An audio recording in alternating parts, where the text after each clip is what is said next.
I'm a graduate assistant here and a master's diplomacy intelligence with some deep research interest in emerging technologies and how they impact national security.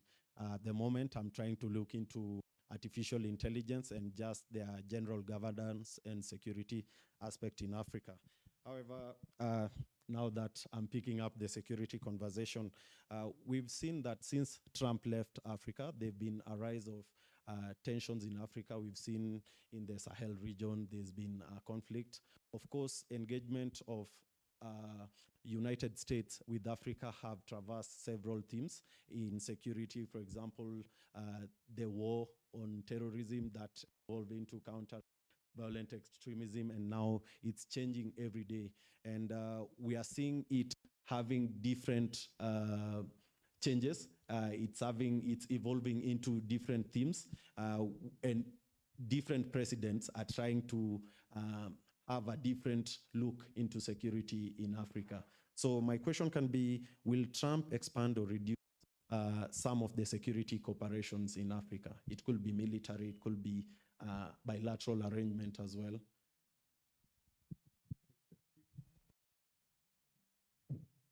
So I believe Trump is going to. There are certain things he will constrain to do, and there are certain things he will not.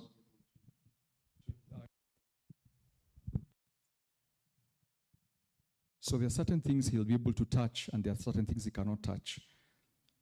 If you have watched, for those of you who've been students of international studies and been keen followers of what's happened in the news, from the time Trump left office, Russia, especially Russia, there's been an influx of Russia from a military perspective on the African continent, and especially in the Sahel. There's been an increase of ISIS-affiliated groups within the Sahel region. So terrorism, there's been an upsurge of terrorism as well. So Trump coming in from a security perspective and knowing that the US considers Africa as one of its last bastions or one of its biggest partners in the war on terror, Trump may not want to reduce. What is going to change is the mode of engagement. With Donald Trump, he is not going to allow a lot of American boots on the ground. So traditionally, he even said it, in one of his inauguration speeches, he said, America does not want to get involved in fights that do not belong to them. And because of him stating and saying America doesn't want to get involved in fights that they do not belong to them, the American engagement under Trump will be more of the US partnering with African countries, supporting them to fight their own fights. So giving logistical support, financial support if need be, as opposed to putting boots on the ground. Unlike what President George Bush Jr. did and some of his predecessors, the war of terror, going to Afghanistan, invasion of Iraq in 2003, Trump will want to support Africa to fight its own battles, but by not putting American boots on the ground. So more of logistical support. That is number one. Number two, he is definitely going to be concerned about Russia's incursion into the Sahel. Using private military contractors, the Wagner Group, now called the Africa Corps, who are now in Chad, Central African Republic, Niger, Burkina Faso, Mali. He will want to counter that new wave of Russia in Africa. He is, as a global hegemon, he will be pushed to it even if he does not think it is important. Why? Because the Sahel have this renaissance of pushing away foreign powers. We've seen the French being kicked out. The Sahel region up in arms, and former French West African countries up in arms, saying they want to shake off these shackles of neocolonialism. So that has created a vacuum that Russia has exploited. So there are a lot of troops in the Sahel region, Chad, Burkina Faso, Mali, Niger, Central African Republic, where there are atrocities that have been on record that Russia, its PMC, Wagner Group, has committed. So Trump will want definitely to step in. Or else he loses a lot of clout, a lot of influence on the African continent. So on that, I see continuity and change. I fall back to that continuity and change. There are certain aspects. The war on terror, he will want to maintain allies to help him fight the war on terror, but largely he will not put boots on the ground. I strongly believe that he will continue to offer logistical support just to keep America in the know. And don't forget, Barnabas, AFRICOM in Djibouti. The headquarters of AFRICOM, US AFRICOM, Africa Command, is in Djibouti, where they think in Camp Glenmore, and they've already now, they want to have an MOU with Kenya to have Manda Bay, another camp, military camp there. So the US and security in Africa, it is not going to change its goalposts by a big margin. That's my assessment. Thank you. And Dr. Nyao, you are working on the transnational actors. You're looking into terrorism as well. And I think terrorism is still a pertinent issue, not just in the Horn of Africa, but across various sectors of Africa, where we're seeing terror groups are rising. And now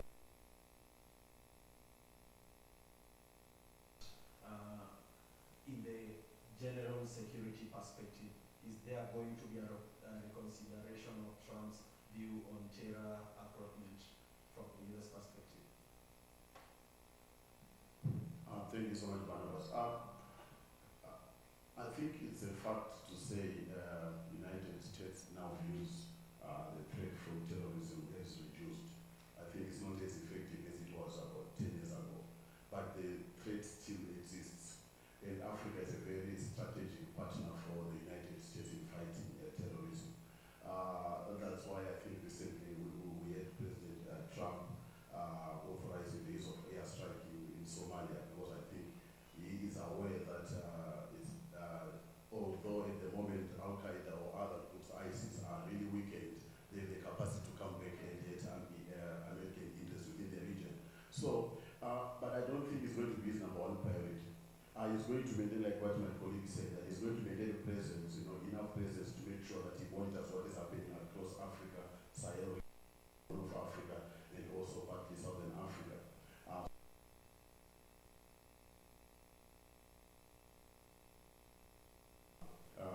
Partnerships like, Kenya, that's why in my view, Kenya will remain a very strategic partner for the United States. But globally, I think the main challenge is going to be China and Russia. But at the moment, I would say China. And even from his first term of office, he really saw China as a threat. So his president is interested in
I think we can also look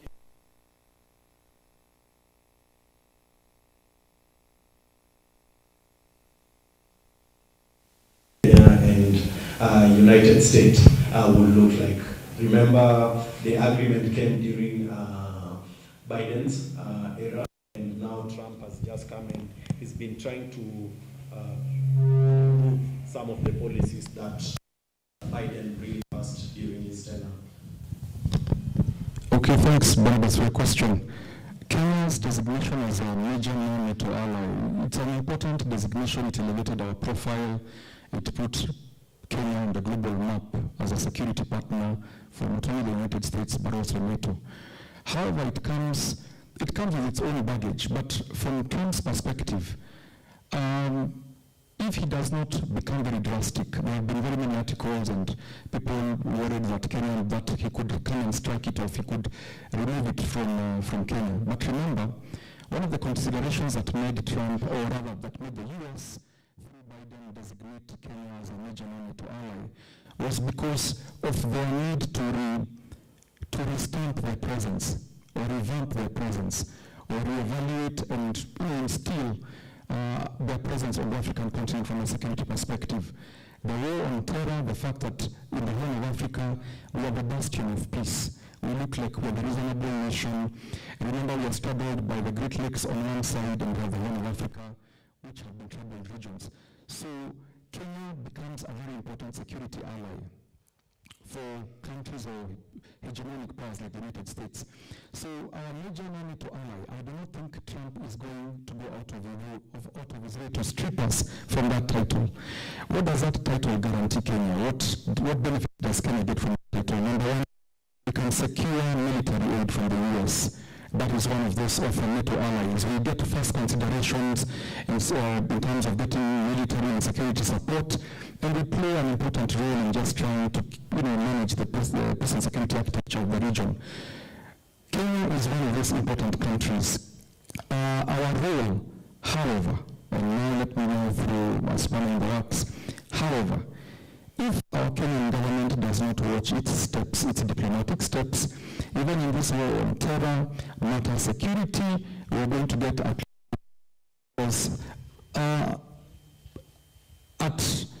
the firing line or in the crosshairs of countries like the US.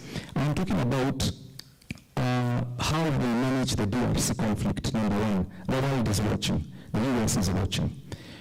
What we just did the other day, allowing one of the factions from Sudan, the Rapid Support Forces under General Hemeti Dagalo, to come and launch a parallel program from Kenya, that is going to create a lot of heat for us. And we will appear like we are not part of the solution in bringing peace and security within the Horn of Africa. Remember, Sudan and Kenya are both members of IGAD, and Kenya is an important country in bringing about peace and security within IGAD. How the optics that we hosted a splinter group from another country, and it came and it launched a parallel process which is seen to destabilize the de facto government in Sudan. For me, as a diplomacy expert, I think they made a mistake. That could be one of those few things that Trump could pick on as an excuse to say the people you are supporting people who have sanctions. Remember, the RSF is under serious sanctions from the United States of America. So the question in international relations is, if you are aiding my enemy, where does that leave my interest and your interests? Are our interests aligned? And the answer is no.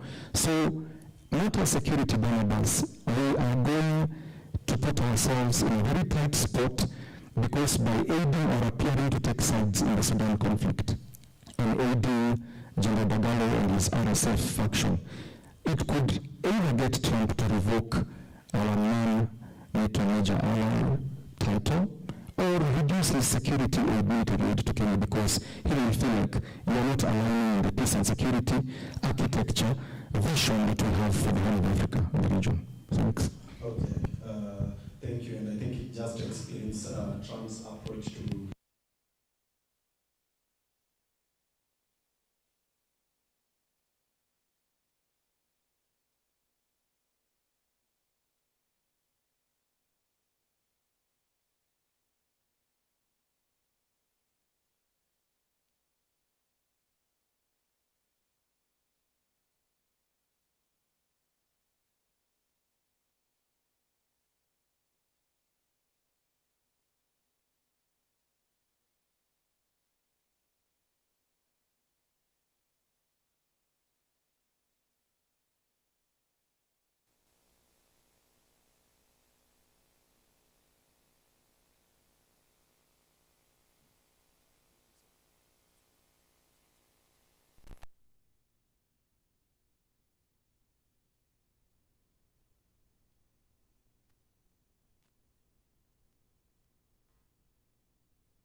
because of that, I do not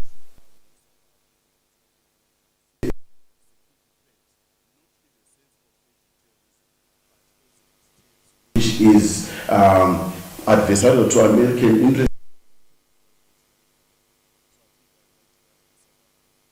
To see what happened. Then the other country would be Uganda, I think. Uganda, we know that Uganda is, like Kenya, I think, is a strategic partner, especially in the war against terrorism. But because of the previous administration did not agree with Uganda on certain matters, they removed them from certain strategic.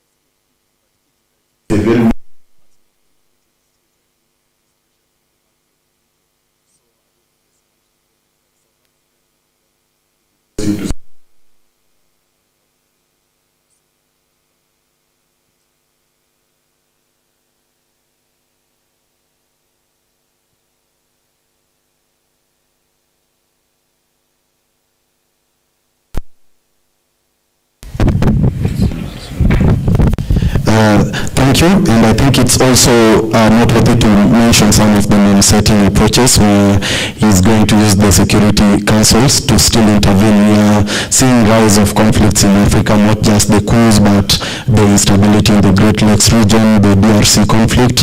We are looking at the Sudan conflict as well, and certain terror activities happening, for example, in Somalia. So I think they're still going to put that consideration, especially through the Security Council in conflicts. And now that we've covered all the security approaches, I think it's important, remember, everyone across the world look at Trump as a businessman, and his approach to international relations when we speak about quid pro quo and having something to get, making the best deal. I think his interaction now, we've seen the rise of conversation where he's saying tariffs, he's putting sanctions, he's putting 100% tariffs on certain things, and especially if your trade relations with them are not aligning, I think based on Trump or the certain surplus, he can label you an enemy, and he has done that to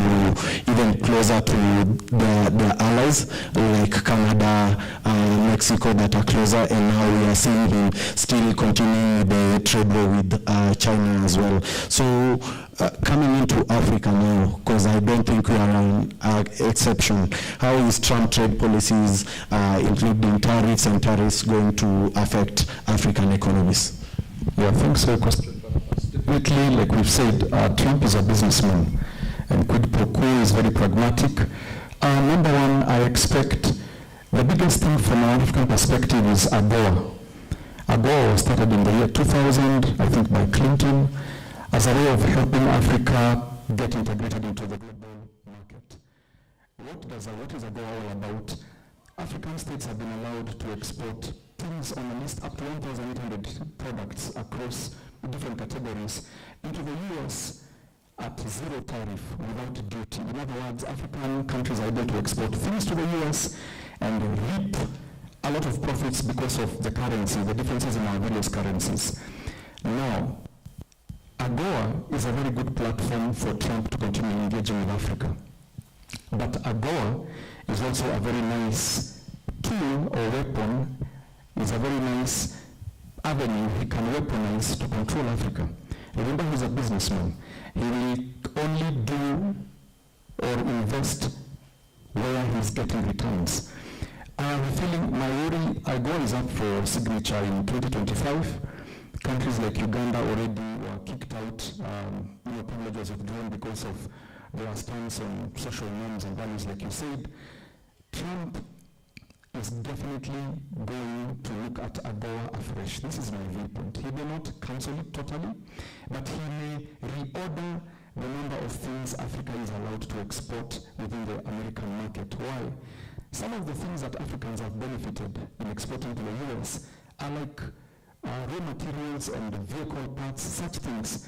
And Trump campaigned on a platform of Make America Great Again. one of the biggest things that America was known for many years was the production and manufacturing of vehicles. Trump might view this platform where Africa is exporting vehicles, spare parts of vehicles to the US as a direct threat to his campaign promise of Make America Great Again. So I am foreseeing that even if he removes AGOA in 2025, terms and conditions will apply. He will say, I will allow you to continue exporting and bringing your goods to the US, but certain categories have to be renegotiated. So you might find certain not raw materials or finished products could attract these tariffs he's brought. Of course, he slapped Canada, some countries in Europe up to 25%. He's threatened to slap some with 100%. I will moderated upon and reined upon to not be that drastic, but do not count out that he will weaponize AGOA. Dealing with Africa, he will tell Africa, these are the terms and conditions. If you do this, I will allow you AGOA, you to export this kind of AGOA products. And remember, like we've always said, economics, if you control a country's economics, who pays the piper, as the saying goes, calls the tune. So if AGOA is so instrumental for the African continent, Trump could take that and twist and use it to try and bend up some African countries to his will. So I see some protectionism coming in terms of what I was just simply saying. He will not just allow us AGOA, as it currently stated, to just export anything we want into the American market. He will put terms and conditions. He will want to protect the American market, such that he can create American jobs once again. He can get the American manufacturing industry up and running, because he wants to show Americans that I have brought you jobs that had probably gone overseas. Countries like Rwanda, I'll give an example as Rwanda. At some point, America slapped sanctions, removed Rwanda from AGOA around 2017. Why?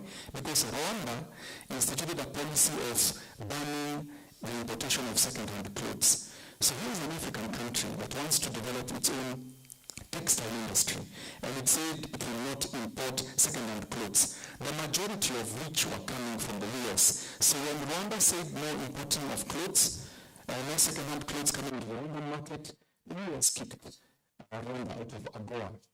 It told, in other words, the position is, if you're not going to take our second-hand clothes, and we're not going to allow you to export your goods. So, quid pro quo, he's a businessman. He will roll the punches, give as it takes.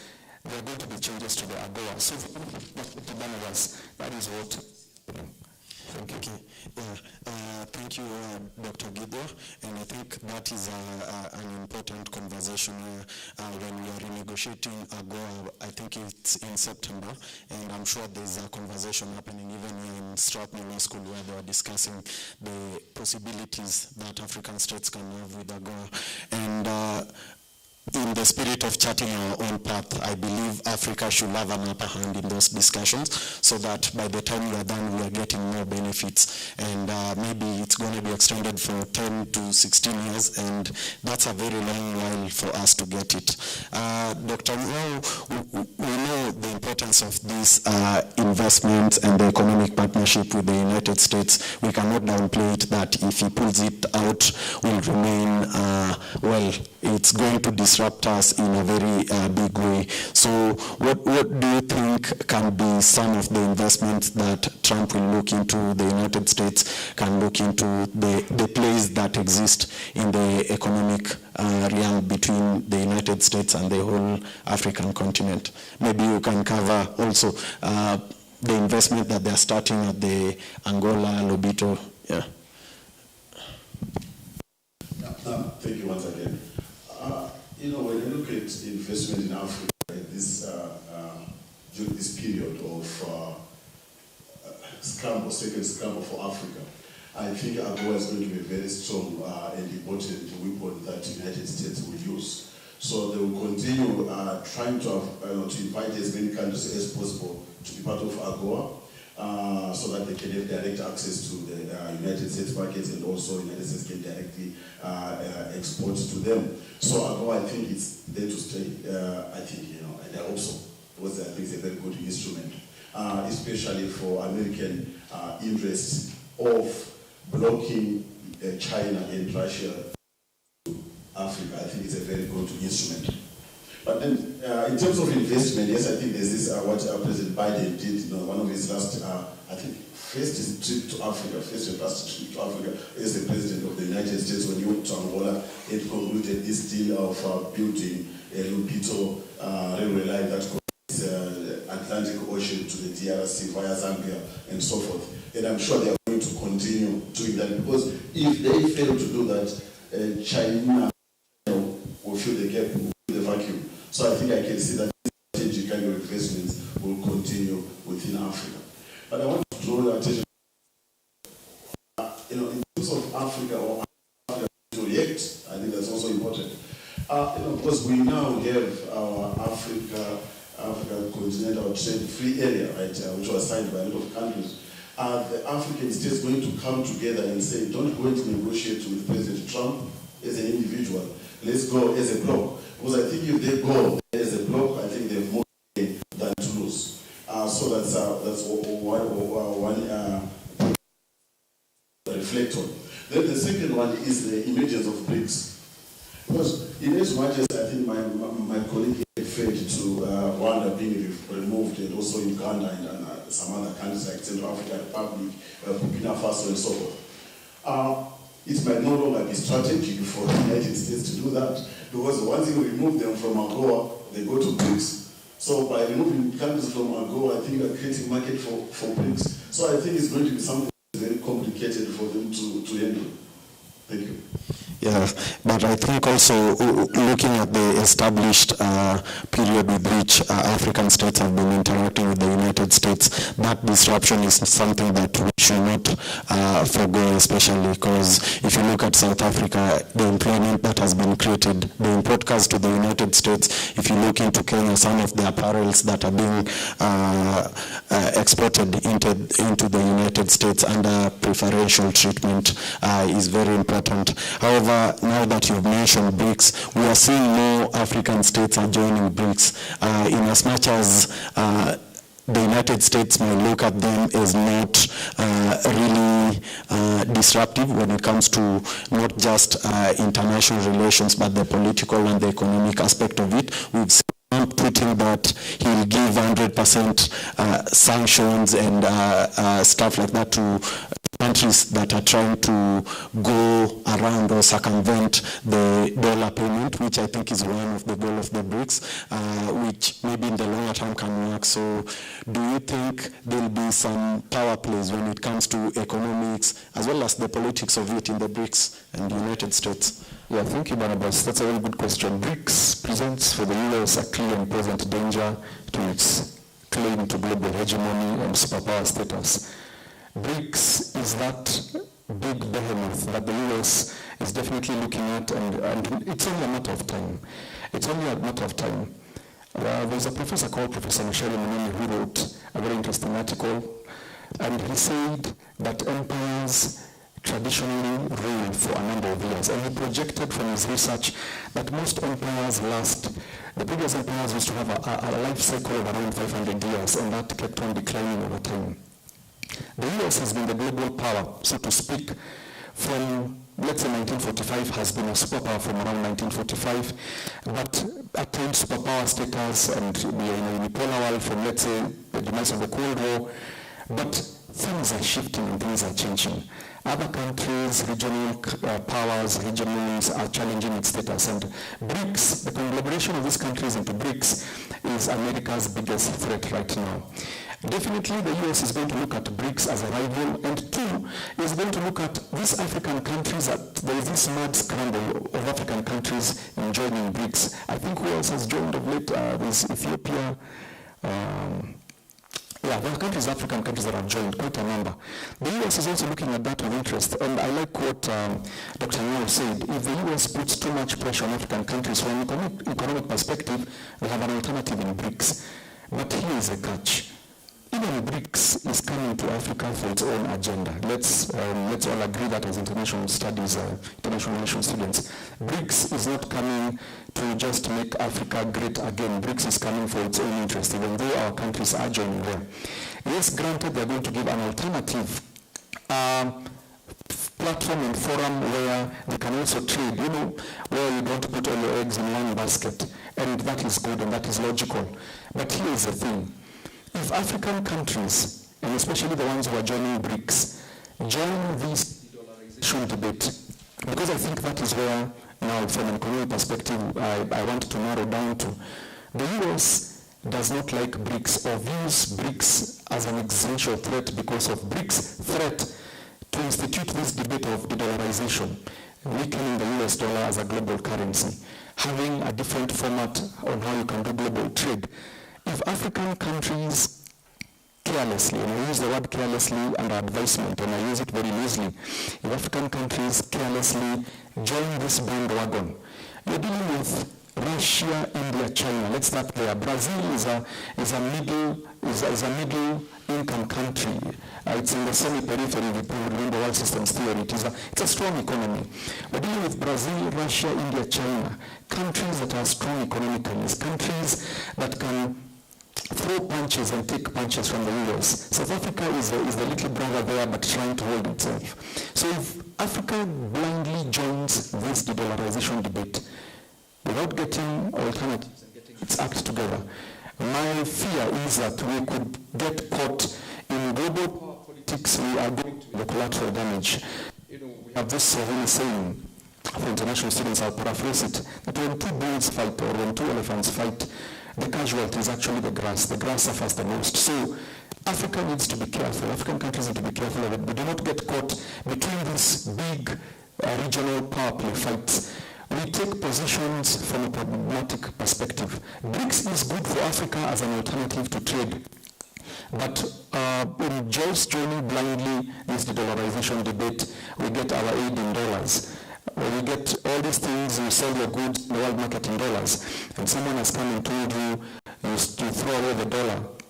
I think we need to be cautious. So Trump 2.0 and the American government, the Trump administration, I think, being a businessman, any country in Africa goes against American economic interests, I think there will be a price to pay for that. Thank you. Yeah, that's good. And we are seeing one of the countries that is suffering for going against the wills of the United States. We won't call it suffering really, but we are seeing them having being on loggerheads in South Africa and under the BRICS, of course, and still looking into the global politics and conflict. We've seen them standing against the United States as well. And one of the tools that United States is using now is pulling away aid, trying to put sanctions and trying to untwist some of these states because they know that the kind of trade interactions they have with those countries are kind of tricky. So, Dr. Nyao, what you've worked in the development sector as well, and humanitarian sector. What do you think the move by Trump to just pull away some of this aid, for example, the USAID, the United States Agency for International Development, mean for Africa? Thank you so much, Barnabas, once again for a very good question. But if you allow me just to go back to the issue. Yes. In South Africa, especially. I think it's unfortunate that we are phrasing it as South Africa versus the United States. I think it's better to look at it as South Africa standing up for the principle of the nations. Because I think if we personalize it between South Africa and the United States, complicated. But I think what I've seen from following South Africa's position with regards to certain conflicts and issues, I think it's basically that South Africa is defending the principles that are in the Charter of the United Nations. I think I just wanted to say that if possible, let's analyze it from that angle. Then the decision to cut aid, USAID, which is a major donor agents for humanitarian development agents around the world, I think it's really an unfortunate decision because I think humanitarian assistance is life-saving. There are people who, without getting food, without getting medicine, I think their lives are at risk. So it's really unfortunate. That's my immediate reaction. But now let's look at it from the United States perspective. From my experience of working in developing the humanitarian world, is that there are two levels or two types of accountability. There's what we call, what is referred to as horizontal accountability, that is being accountable to the people whom you are saying you are trying to assist. Okay, that is usually weak, because the people who are assisting are not really in a position of power. But then there's also vertical accountability, where you are supposed to, as an agent or as an NGO, you are supposed to account for the money that you get. I think it's important to say some of the reasons that were raised when President Trump's government cut aid was that I think there's no good accountability, and I think we have a lot of reports on the internet of aid diversion, or where money that is supposed to go into assisting people end up being used somewhere else. So that's one aspect which is very important to reflect on. Then the second one is that, you see, US aid for those who have studied public diplomacy, I think was a very good way of America showing its soft power. So by United States cutting down or taking that away, I think it's taking away a lot of its soft power from several countries around the world. And it's really unfortunate. And I hope that President Trump and his administration, when they cut aid or when they suspended, it's just a bargaining tool. Such that when they, after 90 days, I think they'll come up with a very clear guidelines on how they want money from the US aid to be used. Because I do not see, like I think my colleague said there, that the United States does not, since Somalia, I think it's not very keen on sending military on the ground. So, and aid and soft, US aid and soft power, I think, managed a lot to, managed United States interest a lot in terms of getting, winning people's minds and souls, especially during the war against terror. So, yeah, it's unfortunate. The immediate reaction is that, I wish there were some exemptions, right, to provide support to people who are really in dire need of assistance. It could be the war affected zones like Democratic Republic of Congo, Somalia, Ethiopia, South Sudan and Sudan, I think, and also the HIV and AIDS program, which I think helped a lot to reduce new infections and also to extend the lifespan of people who are infected with HIV and AIDS. I hope this is going to be made very soon by the administration to reconsider certain headlines with regards to these areas. Thank you. Yeah, thank you. And I think you took us back to what Dr. Gideon was saying. United States will not like to leave a vacuum. I think under they still have a sphere of influence, not just in Africa, but globally, in as much as they are re-strategizing how they approach international relations. Maybe Trump won't care how Africa view them, but it's important how they are viewed, especially in the global hegemonic competition. So how is the removal of aid going to impact Africa, especially now that we are seeing this conflict, global tensions, and generally just a vacuum where humanitarian assistance is required? And also I think you can mention some actors also stepping in. We've seen last time in Trump pulled out of the World Health Organization for some time.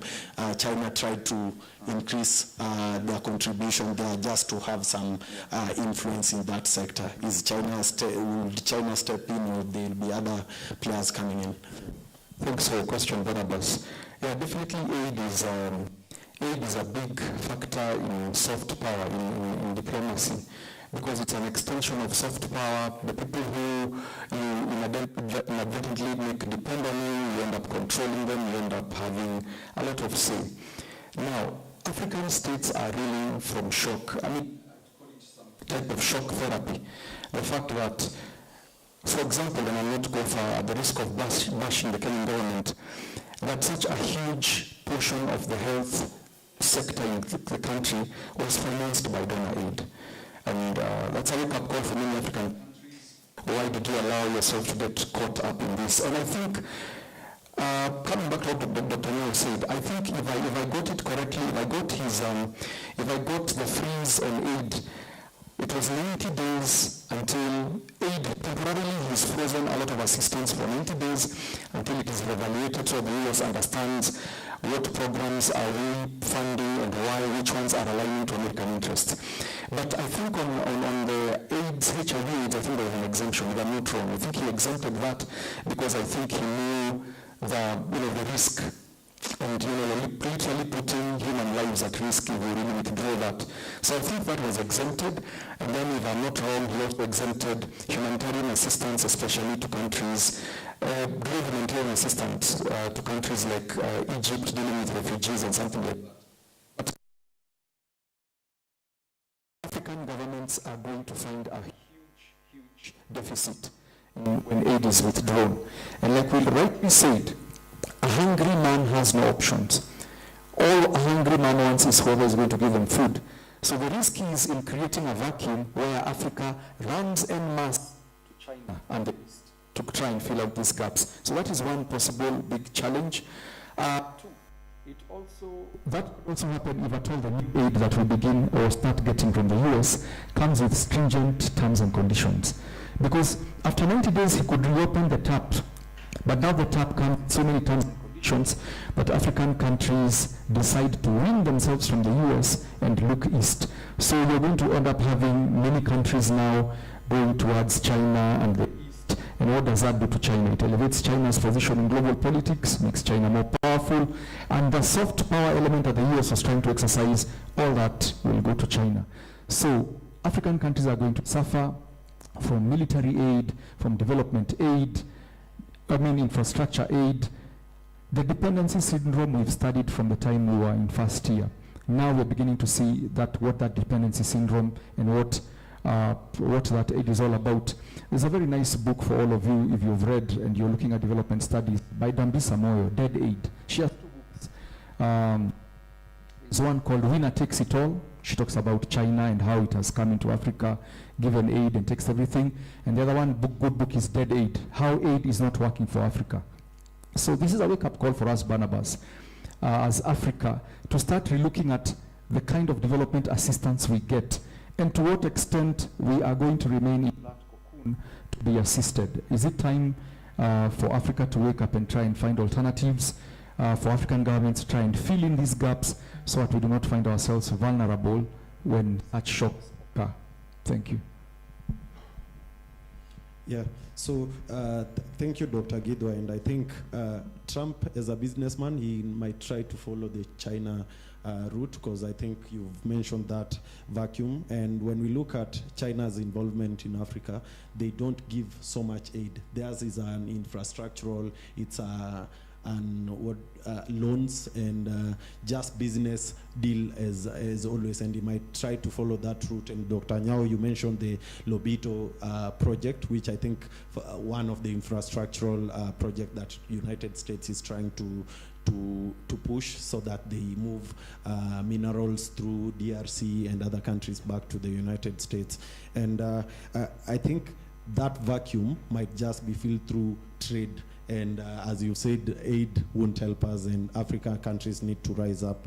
And I think getting through the end of the discussion now, we can cover the politics. But before we cover that, do you think that the global economic competitions, trade wars between United States and countries like China, sanctions with Russia, and the conflict in Ukraine versus Russia and Palestine and Israel, is it going to impact Africa directly or indirectly?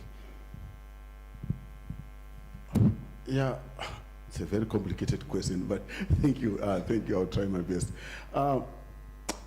Yes, I think we witnessed that the conflict between Russia and Ukraine impacted Africa, especially strangely, to our access to wheat I say strangely because I try to imagine Africa, vast as we are, with all the resources, we wait for wheat to come from Ukraine. So that's true.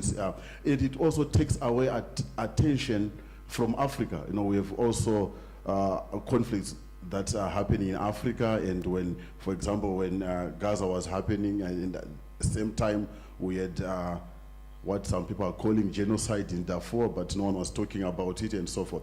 So yes, I think the more we have action around outside Africa, we seem to be marginalized. I think the media, CNN effect is not there for us. It's only when guns are silenced elsewhere that's when we get attention. So I'm very hopeful that with President Trump and President Putin talking to each other and trying to find a solution to the conflict, maybe we might have more attention might be drawn to the issues that we are facing. But still, it always bothers me when I have to, as an aspiring African researcher, having to always look at outside African borders for solutions.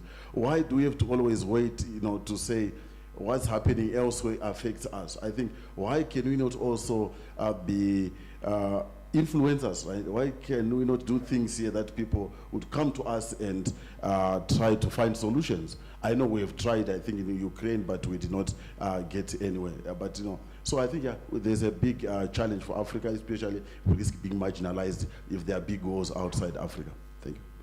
Yeah, and I think South Africa has been really featured when it comes to standing for international rights, international law as well, with the case in the ICJ concerning Israel and Palestine.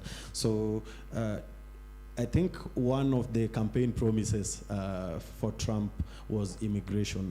And in Kenya, across Africa, there's a huge number of diasporans living in the United States. And now with America First policy, we are seeing Trump really advocating for borders across the United States to prevent immigrants, especially illegal immigrants, from getting in, which I think it's a very subjective term to just explain in general. But African diaspora are going to be affected by this because it's not just the wall, it's also America First within. What is it going to mean for some of these diasporans? Thanks for your question. Okay, and understandably, all nation states act in their best interest. That's realism 101. Countries act in their best self-interest. For Trump, he views immigrants as people who have come to take American jobs, partake of this nice lifestyle that is meant for Americans, and he feels they do not deserve, and you cannot fault him for his opinion. However, for Africa, there'll be two consequences. Number one, I recently saw some time back a list that was published, and on it there was a list of, I think, 1,230, between 230, 1,240 Kenyans. Let's just talk about Kenya. Other countries in Africa had a bigger group. From an economic perspective, if all these immigrants who are on the verge of being deported, if they were gainfully employed, contributing to the American economy, and also giving remittances back to their countries. Remember, in Kenya, under the new dispensation of President William Ruto, it is the Ministry of Foreign Affairs and Diaspora, showing the diaspora component is very, very important. This diaspora component within Africa were remitting a lot of money. We're talking about in the billions.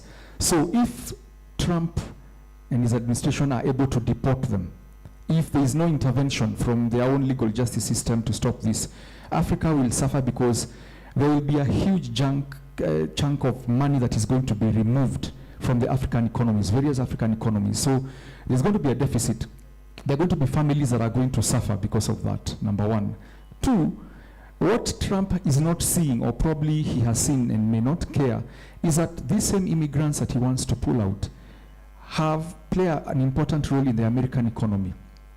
Even if they do menial jobs, if that's what you want to call it, even if they do a lot of blue-collar jobs, they are somehow integrated into the American economic wheel. So this shock therapy of just yanking them, removing them, and sending them out of the US, there will be some shocks within the American job market. There will be, even in the American system, they will feel it, because I am not so sure that Americans will wake up and be able to fill in that gap overnight. So it is a double-edged sword, whereas I understand where he's coming from in terms of wanting to create jobs and protect American jobs. He also needs to take cognizance of the fact that these people have been doing something to build the American economy. And if he pulls them out, there's going to be a shock. A bigger consequence which he cannot see. All these countries, and I don't know how many there were on that list, assuming there were 100 countries, when all these immigrants running into the tens of thousands or hundreds of thousands, if they are returned back home, where does that leave the US in terms of how it is perceived and viewed by these 100 countries? So he is damaging America's soft power. He is damaging America's image. He's damaging American foreign policy and how it is perceived by all these countries, who will have all of a sudden 10,000, 5,000 people who are grumbling and who have been deported from the US. He's going to damage American relations with so many countries all over the globe. Yeah, that's what I'd have to say. Thank you. Still sticking on the immigration issue. Isn't it an irony that he's against immigration while giving the white minority in South Africa, you know, history of South Africa with apartheid, they are given asylum, yeah? That's what he offered on a tweet, accusing South Africa of certain gross violation of human rights, which I think in an African view is a very interesting conversation to follow. Dr. Nyao. Yeah, yeah, it is very complicated and interesting one. You know, at times it's very difficult to know the intentions behind certain statements by President Trump. There are a lot of unknowns in his statements, and whether he will see them through or not, or whether they are informed by a clear understanding of the dynamics of the situation, I do not know. But you know, South Africa, to be honest, I would say it's a country that we should collectively support, because they have a very delicate situation in terms of balancing the racial history and injustice that happened. And I think they've been doing it quite well. Of course, we have had challenges, you know, they've had challenges, but they are doing it quite well. So when I read or when I see President Trump and his administration trying to create a narrative that there's a group of a population that is being threatened, and trying to take drastic measures against South Africa, you know, I do not think that it's unfortunate. Let me say it's really unfortunate, because maybe it fits into the general conversation which we had, that it seems for President Trump, South African government is already seen as a threat to us American interest within the region. So they are trying to get as much fire around South Africa as possible to justify certain future actions on South Africa. But to be honest, I do not think that even in South Africa themselves, they would be comfortable with the narrative. I mean, both populations, you know, the white farmers and also the black majority population, I don't think they would be very happy with the rhetoric that is coming out of the White House at the moment. So that's, but then I just wanted to make some comments on, I think the previous conversation when we were talking about, I think it was about BRICS, right? And I said, now that we have a vacuum, or President Trump is creating a vacuum, I think we should see some countries that are serious about creating a new international order stepping in. I think it should be seen as an opportunity for them to come and say, okay, we no longer have any support from the United States, and let's step in, let's step up, and then try to cover the vacuum. I just want to add that it's an opportunity that is being created for countries that needs to help the international system. You're suggesting, I think there's never a vacuum that won't be filled when it comes to international relations, and African states should rise up to it. Maybe as we are getting to the final bits of this conversation, then we open up questions from the, I'll call them public. from the audience as well. So, Dr. Gidua, what do you think will be the political and the international relations? Remember, African states, we are so many. We have the voting powers when it comes to the UN, especially when we try to counter some of these international issues through a strong voting bloc.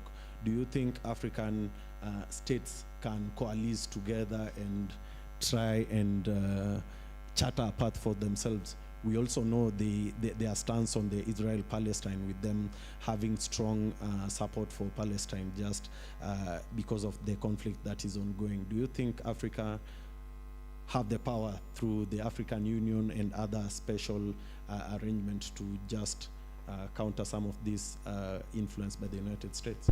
Yeah. Very hard.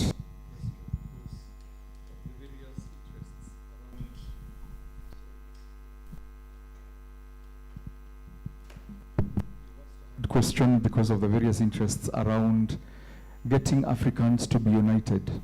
Africa keeps on saying African solutions to African problems, but when we get a problem, we are always looking for the international partner to come in and help us. So it is a work in progress, in my view. I don't want to be a prophet of doom to say we are very disunited, we are our own enemies, even though we largely appear like we are. I think, coming to your question directly, Barnabas, number one, Africa needs to, we need to break the barriers that divided us, the colonial barriers that put us in various camps. For example, and I'll use the example of just the previously concluded AUC chairman election to just show what I'm talking about. The fact that Africa still groups itself in cocoons of Francophone, the Anglophone, we view ourselves then the Arab-speaking northern countries. We need first to overcome those internal barriers so that now we can speak or present a united front. Because in my view, so long as we continue viewing ourselves in these cocoons, divide and rule will be used against us from here, to ages to come.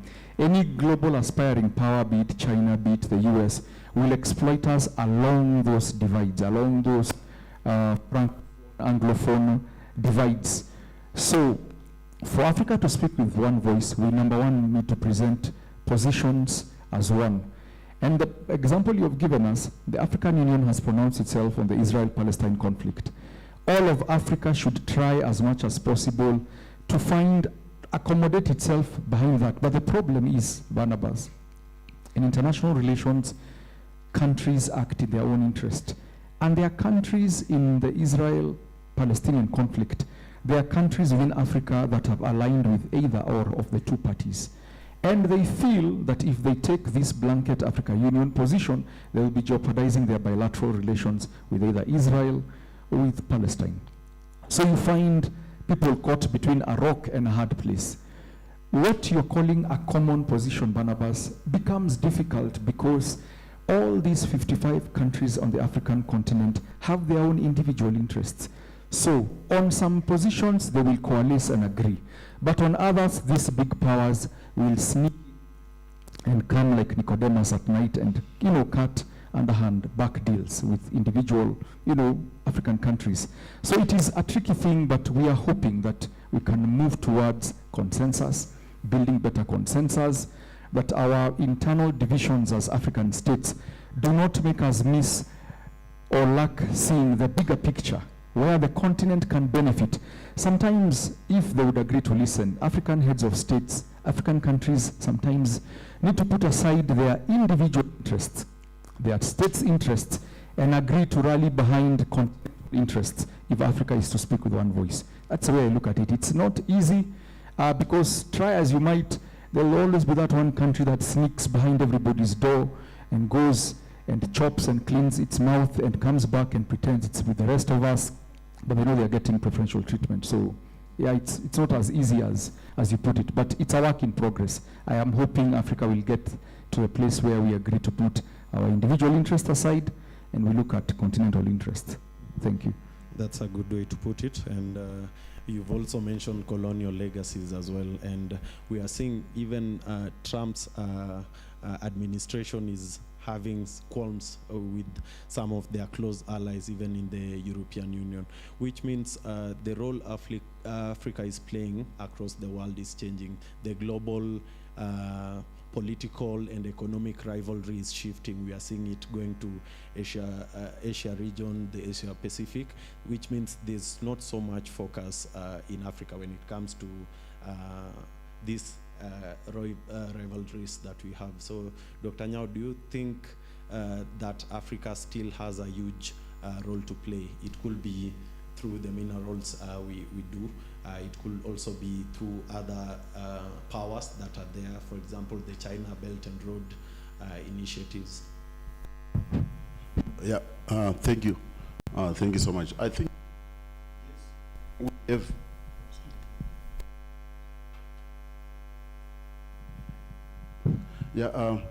we do have a role to play.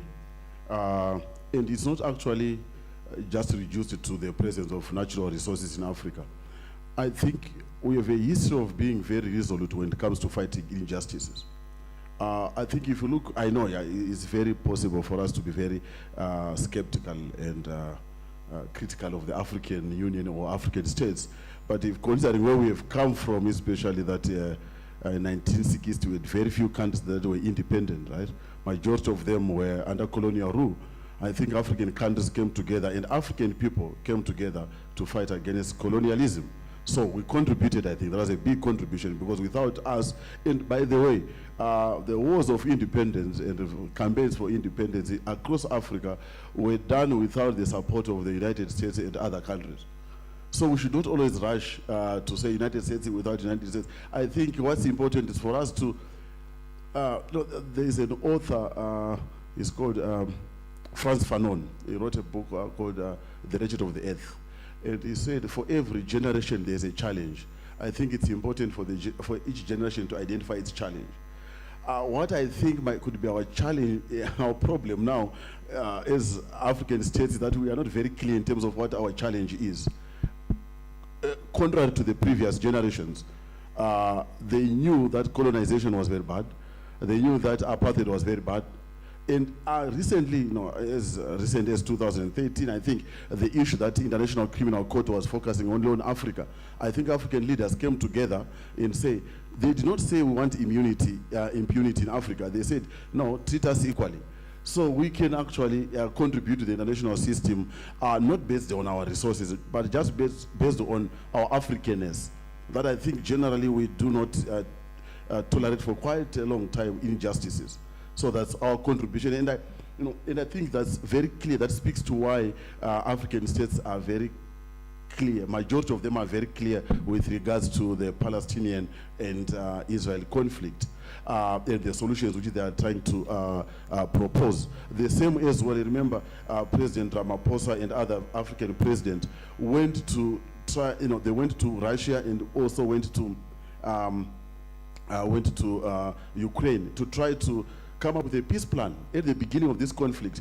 But unfortunately, what I think, this is my last point, what I think the challenge is, apart from us not identifying exactly a unifying challenge, is that there's a disconnect between our political leadership and the population. If we can bridge that, I think we'll be a strong voice to reckon within the international system. Thank you. Okay, that's a good way to put it. And, I think at this juncture, we'll open the panel to receive questions from the audience as well. So we should have a mic going round. How do we go about this? Do we take, I think we can take 2 questions at a time?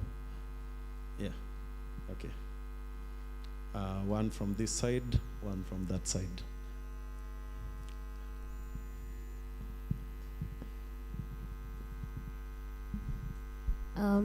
Hi, my question is about BRICS. So given that Trump's policies are literally make America great again, meaning that he's probably likely to prioritize one, American industries, and given that secondly, the AGOA deal is expiring in 2025, meaning that things like imports or exports that we take to the USA are going to be drastically reduced. So don't you think that Africa should start re-strategizing their partnerships and alliances Because as of now, BRICS literally holds 46 of the world's population, so there's an open market to trade. But also secondly, it has 36% of the world's GDP, meaning that if it's something like economics, because if you want your country to be empowered economically, BRICS is likely to get that. So don't you think that Africa should stop this idea of believing that for you to be empowered, or like for them to have a strategic alliance, they should only stick to the US and start re-strategizing what BRICS is doing in Africa? Yeah. Okay, that's one question. I hope you got it. There's a hand at the back from a gentleman.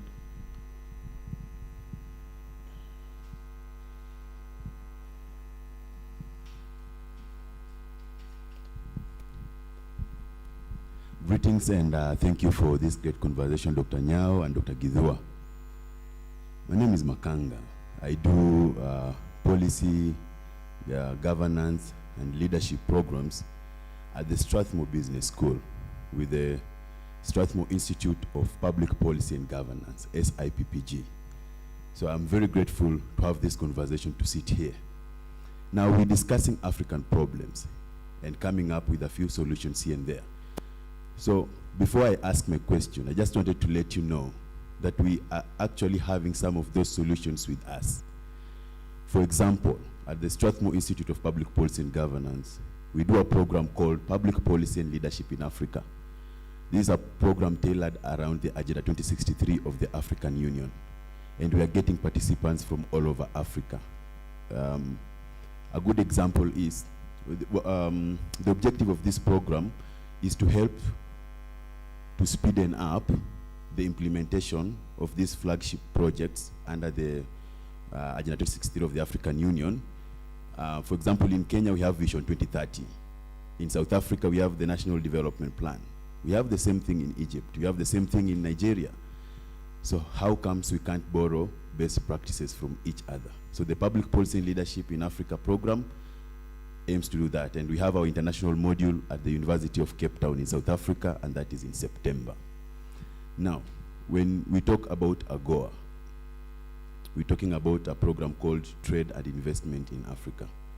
So a program, an executive program also developed, because after this conversation of the AU, we actually see how Africa is going to break alongside those economic blocks. Because if you're not a member of COMESA, then you need some bond tariffs for you to cross the borders. If you're not a member of AGOA, if you're not a member of IGAD, SADC, ECOWAS. So our own regional blocks becoming the Brentwood, the new Brentwood institutions. Is the US going to turn AGOA into a Brentwood institution? You know what I mean when I say a Brentwood. Are we going to have AGOA behave like IMF, where before our policies come alive, they have to be dictated by them? So that is quite something. Now, my question is,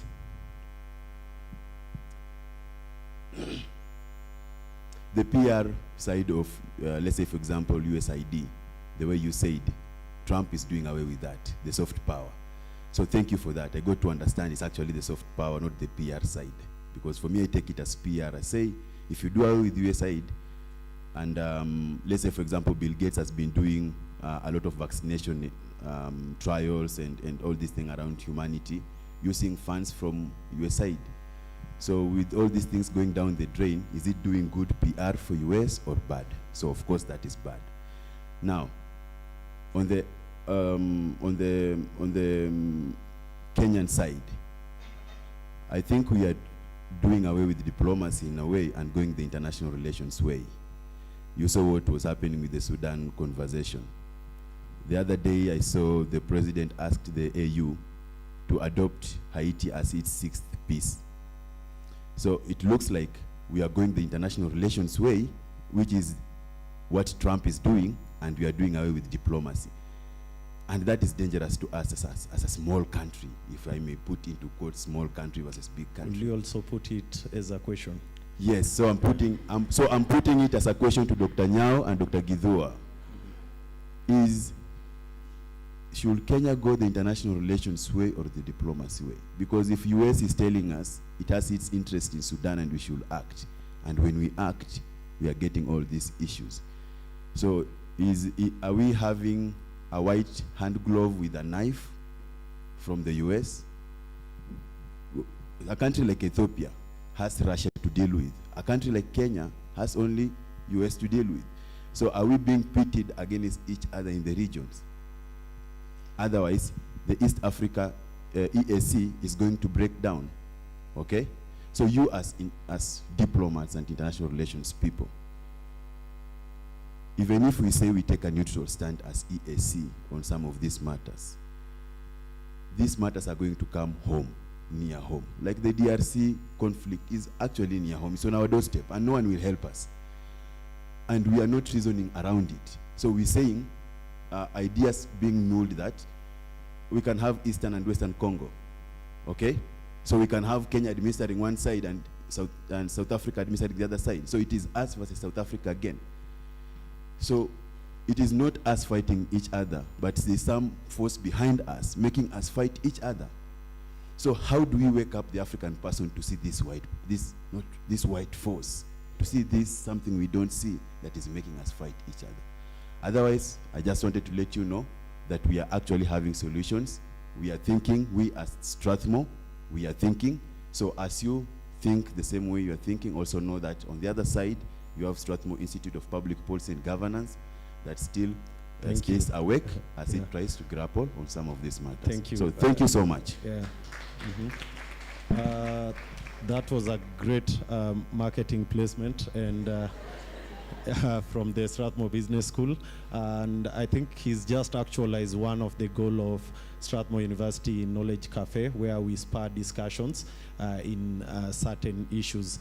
And I think generally what he's been speaking about is the unity of African and understanding where outside influences can kind of mold some of our interest here in Kenya. So here in Africa. So I don't know, do you start with a small commentary on that and answer the question about BRICS and chartering and Thank you for your comments and question. And definitely, the thing is this, I made a comment and I said, BRICS presents an alternative to Africa to an extent, and I like the statistics, 46% of global trade and the GDP that was mentioned. It is a good platform, it's a good alternative for Africa. And I am against BRICS and what they're trying to do in terms of trying to counter hegemony and presenting an alternative in global political economy.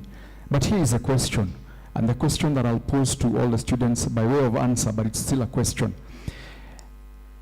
There is an English saying, better the devil you know than the angel you do not. It has been said that BRICS will come and, in my view, and present as a clear alternative to what the US, and its arguments. But I also want us to look deeply at what is BRICS getting out of this. And within BRICS, they are not all equal. Even within BRICS, there are countries that are first among equals inside BRICS. I'm talking about Russia and China. Those two are the two principals in BRICS. Then followed by India, Brazil, South Africa is the runt of the rump. So these two, that is real. That is right. They have a hierarchy within them. Is BRICS the interest of Russia and China on the African continent? The best of answers is, are they positive influences? Is it a positive impact, or are they also coming for their own interests? Largely, that is how you want to look at it, that they are also trying to pursue their own interests. Granted, more African countries are joining BRICS so that we can have a bigger voice in global politics, but trust me, my candid opinion of BRICS, when you compare BRICS and AGOA, if AGOA has been working, I am a student of the old adage, if it's not broken, do not fix it. So if AGOA has been working for any African country, my advice is continue down that path, of course, making sure that your interests are taken care of. If offering better terms, then so be it, have the alternative. But the truth of the matter is, sooner or later, you will not be masters and remain unscathed. There will be consequences. Sooner or later, if the US feels you are pulling in a direction that it does not like, you're associating too much with its rivals, business rivals, there will be consequences.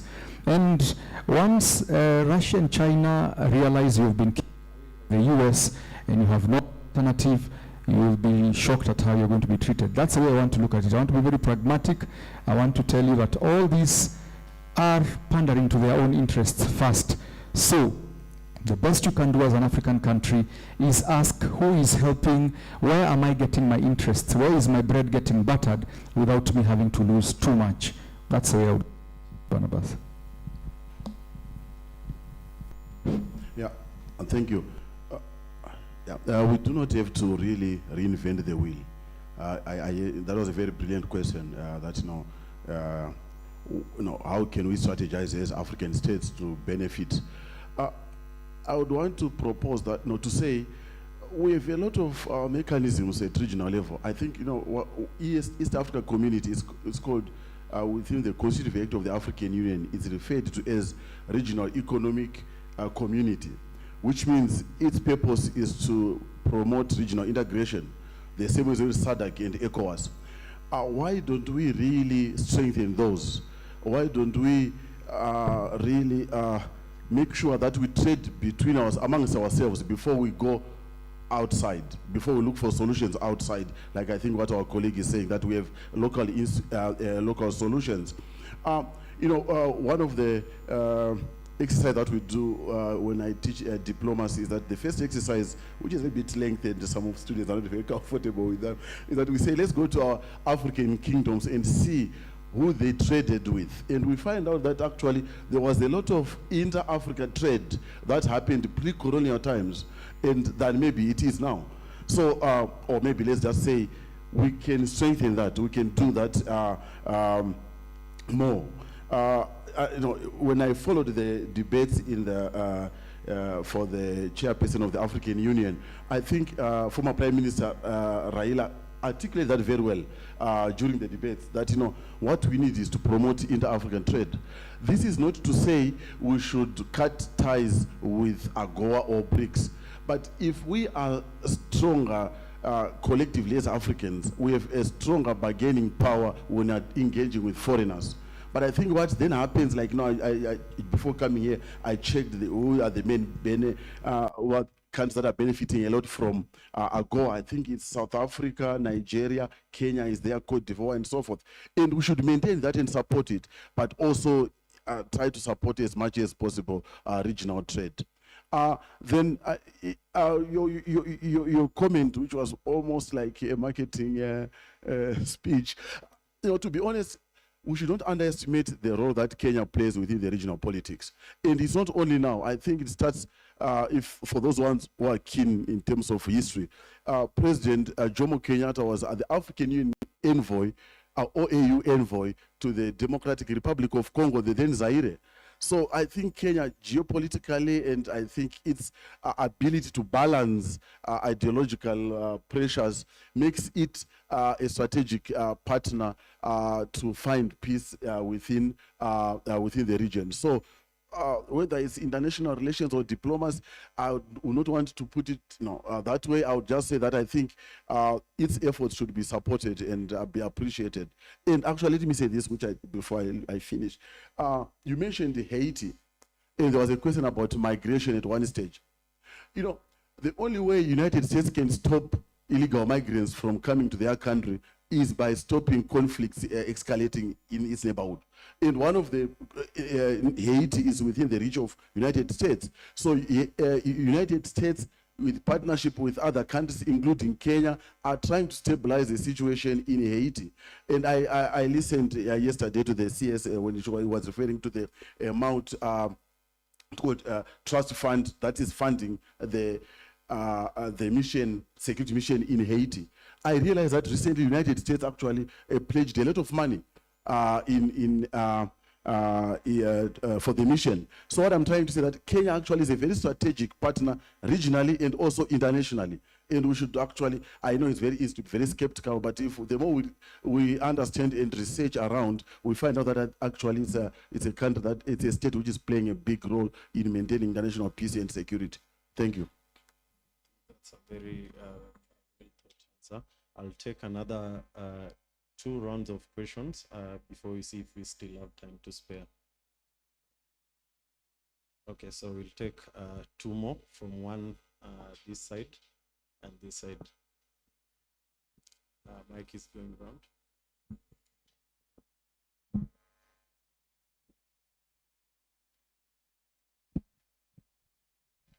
Good afternoon.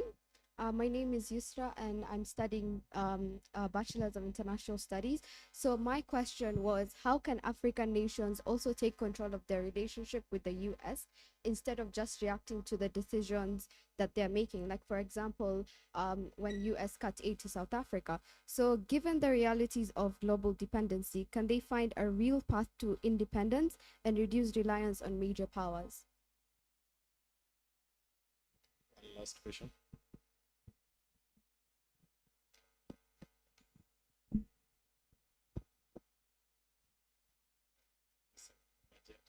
For balance sake.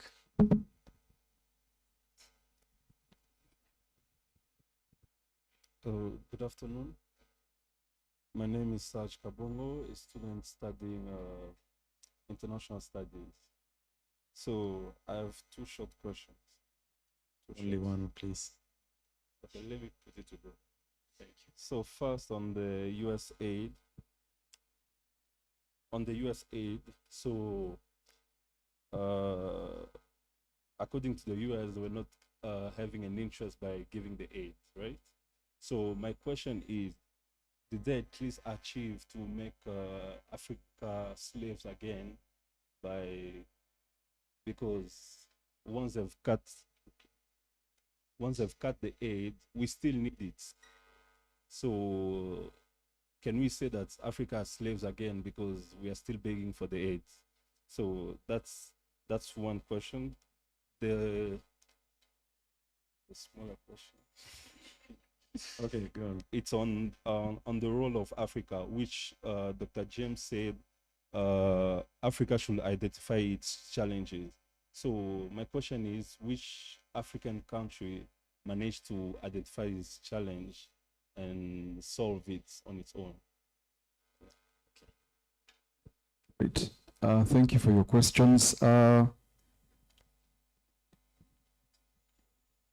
That's what I had, if the question was right. Can Africa take control of its destiny?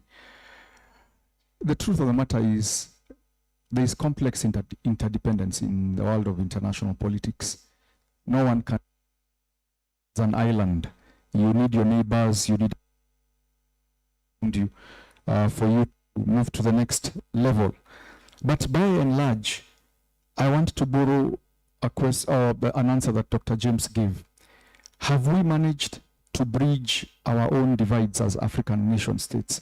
Because if we are able to do that, then we can forge common fronts, common positions on some of these global challenges coming our way. Would we have, for example, a common African position that can be unanimously be decided on and all African states agree that is our position? No, we do not have one. Let me answer that for you. We do not have one because of our own little interests and of course because of extra-continental interference. It is not easy. I do not want to be a naysayer or a doomsayer and say it is not going to be possible, but it is a work in progress. African countries need to get to the point of, we try and find what makes us unique and what we can unite on more than on what divides us. So the problem, the devil in the details, is that we spend a lot of time on the things that divide us without gradually overcoming and seeing the bigger picture. And I'll tell you this by, for example, I'll use an example, but I'll use it vaguely so that I do not upset powers out there. For example, if an African is vying for a position in a global international body and wants fellow African states to vote for that individual, and that is the only that Africa is presenting, you will still be surprised to know that some years back, some African countries have refused to support that kind of a candidate. So you realize that our voice gets weakened internationally. That elusive unity that we like talking about. It has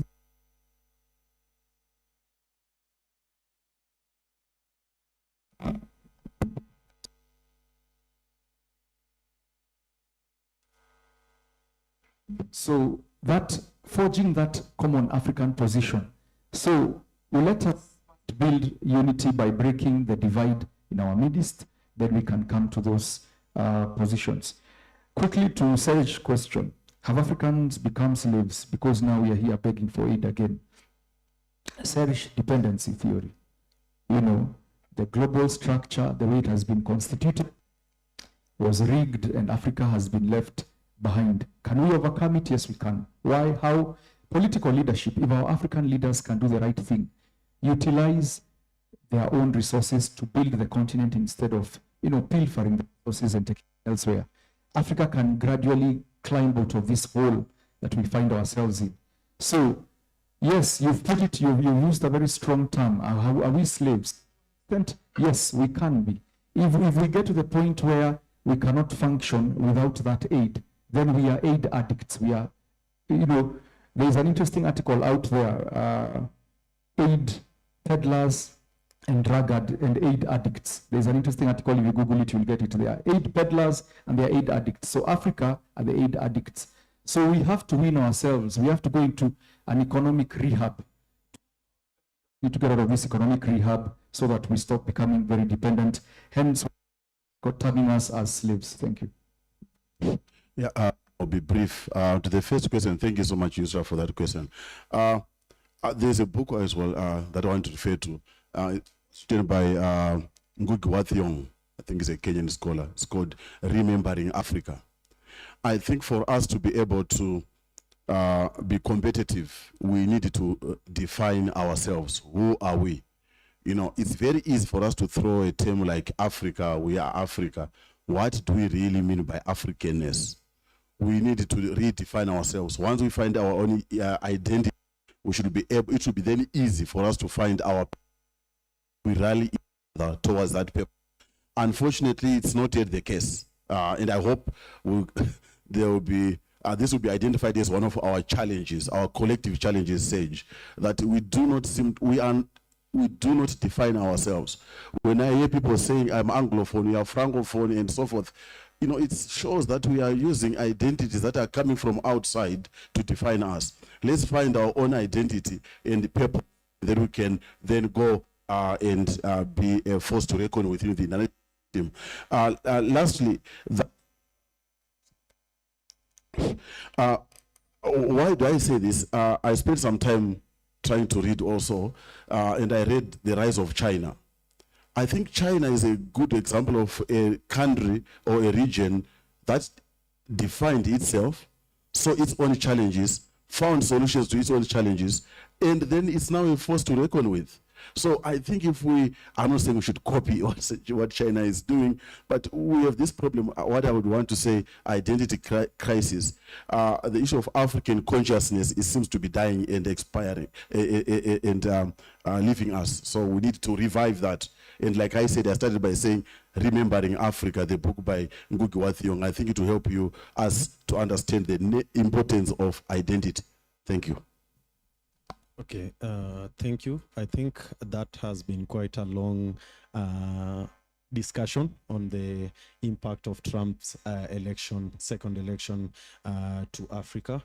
And we've covered a whole myriad of topics, from the political, the security, the economic, as well as the humanitarian bit, and as well as some of the paths that Africa can charter all together. And I think it's been a very fruitful conversation. So I thank you, Dr. James Nyao, lecturer and a researcher, and Dr. Edgar, a lecturer and a researcher. So this has been the first Strathmore University Knowledge Cafe, where we bring discussion that's for other discussion as well, from lecturers, students, as well as experts.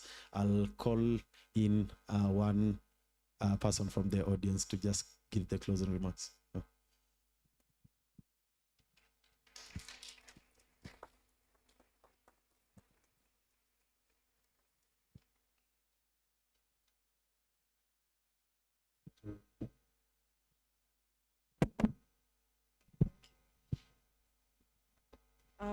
Distinguished lecturers, members of the faculty, ladies and gentlemen, and fellow students, good afternoon. Or is it evening?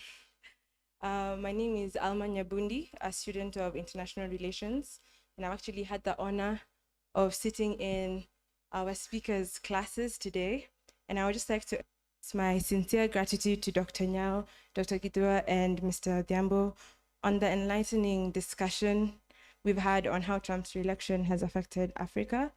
I think we have all gained insights into the complexities of the US-Africa relations during Trump's presidency, including the political, economic, and political implications it has on the African continent.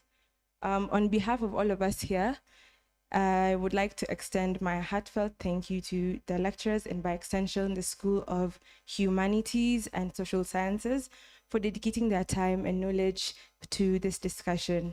I'd like to thank all of the attendees for their active participation and thoughtful questions.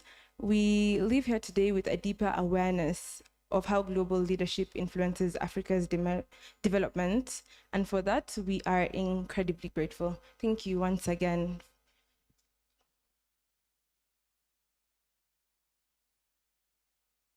I think it's only proper that we give a really good clap to our experts.